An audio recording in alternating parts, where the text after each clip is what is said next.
প্রব্রাজিকা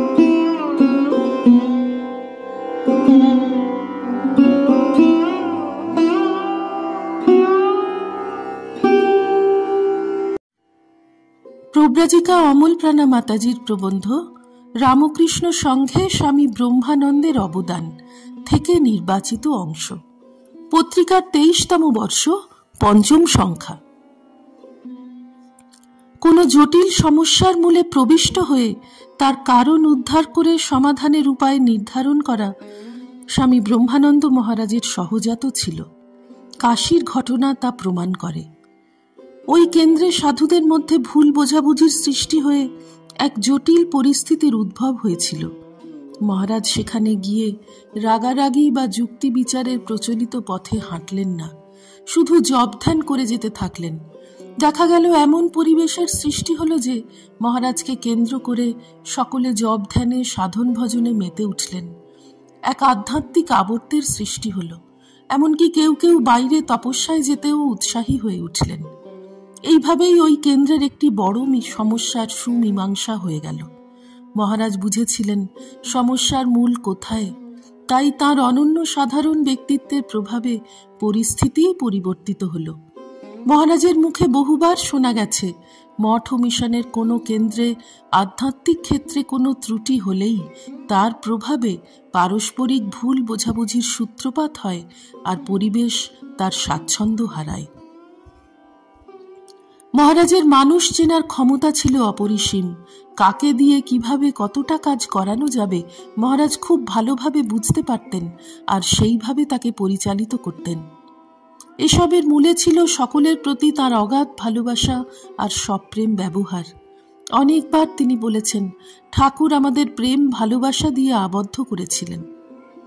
শ্রী রামকৃষ্ণ যেমন ছিলেন LOVE personified, তেমনি তার মানসপুত্র যেন তাঁরই প্রতিরূপ। তাকে দেখে একথাই মনে হতো। যারাই তার নিকট সান্নিধ্যে এসেছেন সকলেই তা অনুভব করেছেন। যে সময় বেলুড় মঠ গড়ে ওঠে সেটা ছিল স্বদেশী আন্দোলনের যুগ। একদিকে সশস্ত্র বিপ্লব, অন্যদিকে অসহযোগ আন্দোলন। এই দুইয়ের মাঝখানে সম্পূর্ণভাবে অরাজনৈতিক ও ধর্মকেন্দ্রিক এই সংঘকে গড়ে তোলা এবং সেই সঙ্গে ব্রিটিশ রাজের সন্দেহ থেকে রক্ষা করা তাঁর অসাধারণ সাংগঠনিক কৃতিত্বের পরিচায়ক। আবার রাজনীতির সংস্রব ত্যাগ করে ধর্মজীবন যাপন করতে আগ্রহী এমন বহু বিপ্লবীকেও তিনি মঠে আশ্রয় দিয়েছেন, তাঁদের ধর্মজীবন গঠনে সাহায্য করেছেন।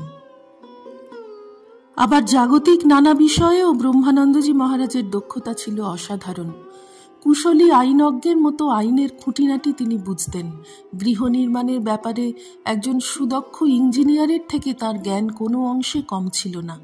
মঠের সকলেই শরীরচর্চা ও স্বাস্থ্য রক্ষার ব্যাপারে তাঁরই মুখাপেক্ষী থাকতেন। একাধারে এত গুণের সমন্বয় বাস্তবিকই দুর্লভ। তার সকল কাজ ও সকল উদ্যোগের লক্ষ্য একটিই ছিল, শ্রী রামকৃষ্ণের নামাঙ্কিত সংঘকে সুদৃঢ় আর স্বয়ং সম্পূর্ণ করা।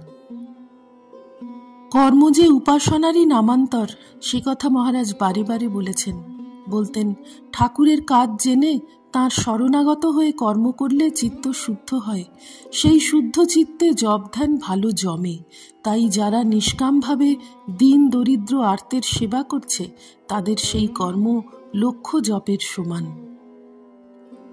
নিজের জীবনে তা প্রয়োগ করে দেখিয়েছিলেন তিনি। এইভাবে সুদীর্ঘ 27 বছর ধরে স্বামী ব্রহ্মানন্দের নেতৃত্বে রামকৃষ্ণ সংঘের যে সর্বতোমুখী বিকাশ ও উন্নতি হয় তার মূলে রয়েছে কর্ম ও উপাসনার মধ্যে সুষম সমন্বয়ের এক সমবেত প্রয়াস। এইটিই এই ভাবান্দোলনের মূল সুর। তিনি জানতেন, কর্মকে ধরে চিত্তশুদ্ধ হলে তবেই ধর্মের বীণাটি সঠিক সুরে বাজবে, বেসুরো হবে না। তিনি বারে বারে তাই বলেছেন, জীবনের উদ্দেশ্য ভগবান লাভ, কর্ম উদ্দেশ্য নয়, তবে নিষ্কাম কর্ম একটি উপায়। স্বামী ভূতেশানন্দ মহারাজ রাজা মহারাজের স্মৃতিচারণ করতে গিয়ে বলেছিলেন, আজ মহারাজ স্থূল শরীরে নেই, কিন্তু তাঁর স্মৃতি সংঘে ওতপ্রোত হয়ে আছে। মহারাজ ছাড়া সংঘকে ভাবা যায় না। তাঁরই তপস্যা যেন ঘনীভূত হয়ে এই সংঘকে ধরে আছে। শ্রীরামকৃষ্ণার্পণমস্তু। নিবোধত আজকের পাঠ আপনার ফোনে রোজ পেতে চাইলে সাবস্ক্রাইব ও বেল আইকন দুটোই ক্লিক করুন। রামকৃষ্ণ ভাবধারা প্রচারের সঙ্গে থাকুন।